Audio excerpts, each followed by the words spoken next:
Asia Uncut, brought to you by Electronic Arts and Crown Relocations.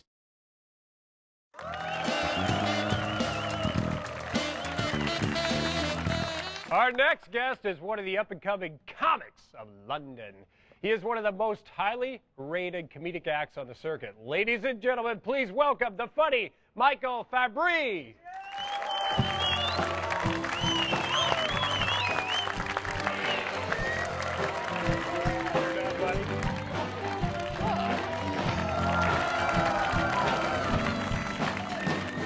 Hello. Hello, thank you very much. I was reading an article about China on the internet, which was interesting and everything, but underneath, people left all these little comments, and like, some of them were, admittedly, the first person, it was an article about China, and admittedly the first person had got something wrong. They said, China's a terrible country, they make everybody have a child. And the person underneath that wrote, you feeble-minded retard, it's a maximum of one child, kill yourself. Now, that's a bit much. If you were out somewhere and someone said, is it true in China you have to have a child? You wouldn't say, oh no, you've got that bit wrong. Kill yourself. But these comments just get mental. The one underneath that went, China's a terrible country, it's a dictatorship, you can't trust them. Then the next person said, oh, that's a typically xenophobic response to a newly industrialised nation. Gone are the days where China consists of a few people growing rich on tea. And then the person underneath that wrote, I love rich tea. It's my favourite biscuit. And the next person said, no, you're wrong about China. It's a young and vibrant country now. The young people are taking over. Then the next person said, rich tea's your favourite biscuit. Are you mental? That's the most boring biscuit in the world. Then the next person said, I think you're forgetting about Tiananmen Square. And the next person said, I've never tried a Tiananmen Square. So, yeah, I try and read the internet. I'm trying to make myself a more intelligent person. I'm not particularly clever. It's not entirely my fault. My brain was starved of oxygen at birth, and they had to do this emergency caesarean section thing on my mum, and they pulled me out with these forceps things. Dented my head, which I'm still a bit pissed off about. There's a dent there in the side of my head. They just handed me over like, sorry, there's a small dent, but it'll still work. The thing is, there's no corresponding dent on this side. I reckon they used a hook. So I was rubbish at everything at school, even sport. Normally idiots are good at sport. I can play badminton, but I think anyone can hit a ball if it's attached to a parachute. It's not particularly difficult. They told me I was dyslexic, which is a term I've fallen out of love with. They used to try and sell it to me at the time at school. So, Michael, you have a condition called dyslexia, which actually means you're very intelligent. You just can't show it in any way, shape or form.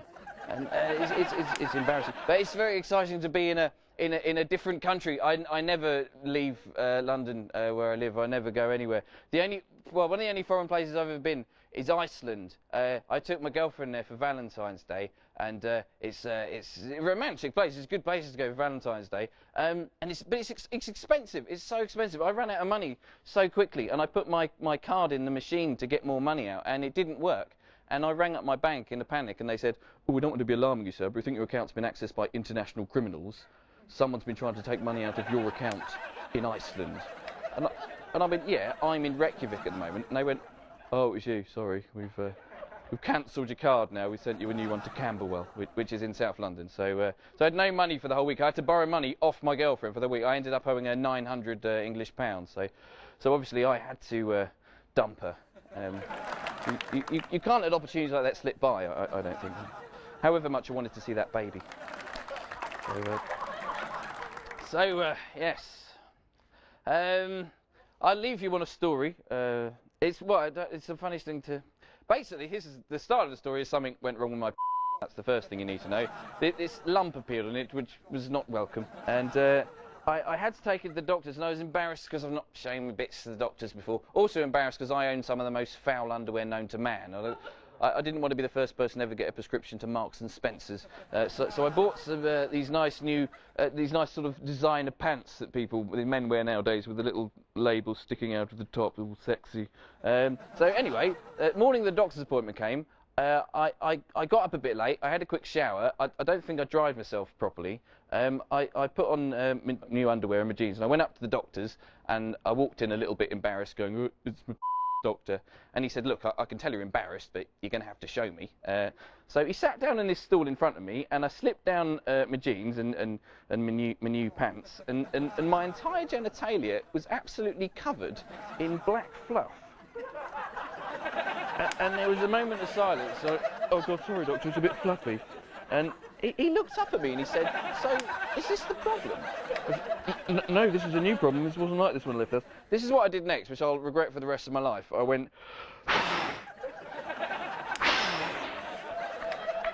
and I just blew all this fluff into his face. And there was another moment of silence. And I promise you, that's new fluff today. That's not accumulated over a period of weeks. But what can I say to him? Because I couldn't say because I bought these new pants for you, Doctor. Did you like them? Anyway, that's going to be it from me. Thank you very much. Cheers.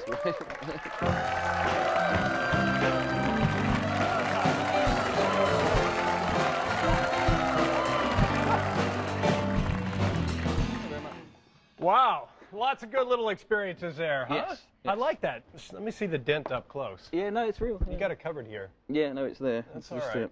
Looking good though. Yeah, thank you. The old fluff in the doctor. Yes, no, that's an absolutely true story. It's so humiliating. The thing is, it wasn't when I blew on it. It wasn't so much. It all came. A small clump went off, and it just hit his lip just there, and just stayed there, and he didn't notice. And I should have said to him, "There's a bit of stuff off on your face." But what I actually said was nothing, and just let him see patients for the rest of the day with a bit of myself left behind on his face. Yeah, this is good. You clearly have many stories littering your life at a you're very young, by the way. I'm what are you, 32. 20? I just look beautiful. Dyslexia, really? Is that true? Yeah, that's very true. You grew up with it. When did you realize you had it? Well, I always realised I was thick. It's quite apparent when you. The worst thing is reading out loud. I can't read out loud even now. It's embarrassing because you sort of.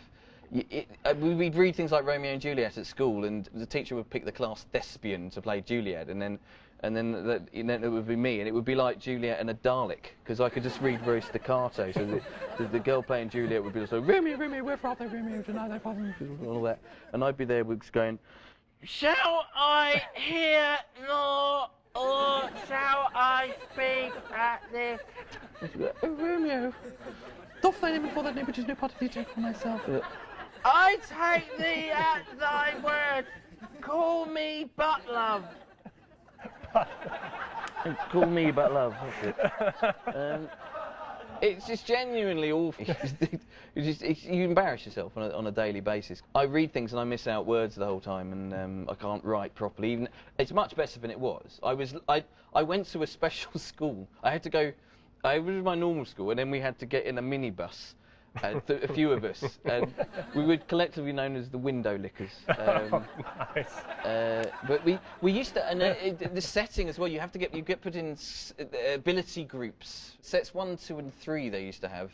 Which set 1 for things like maths people would be brilliant, and then they'd have this set 3, which is for people who were just rubbish. And I didn't understand why they had to have this designated being thick room, so everyone knew, because we were going to fail anyway, so I don't know why we had to have this room. And there were very thin walls in between our class and the top set class next door. And sometimes through the walls you could hear the teacher of the top set class disciplining his students by threatening them with us. You could hear him. You could hear him through the wall going, "That's pathetic, you should be next door with them." We just sat there going, "Oh, we're expecting a guest." They used to send people into our class midway through as a punishment. Where we were educated was a punishment a fear for other people. And you just halfway through the lesson, you just get this knock on the door, and this bloke would sort of walk in from one set above, go, "I've been sent down to set 3. We used to like to sort of. The best way to make them feel welcome is that they walk in and we'd be going, "Well, hello, come in. You'll love it here. We're all rubbish when Matt's here. Look at the black ball. We've been working on this for 13 weeks. 2 lemons plus 3 lemons." You're making friends fast.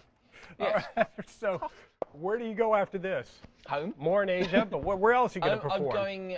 Well, I'm home for a month. Then I'm off to Dubai. We're doing a big tour around Dubai. And we're also going to do Saudi Arabia. Ah, the hotbed of comedy. Yeah. This would be an interesting. That will be unique. Yes, That'll be good. Well, I hope you enjoyed it out here in Asia. It's great to have you on. it's been great to be here. Thank you very much. So come back and see us next time you're in town. I insist on it. All right, cool. Thank you. Thank Michael you very much. Fabbri, Cheers. ladies Thank and you. gentlemen. Cheers. We'll be right back. More Asia Uncut.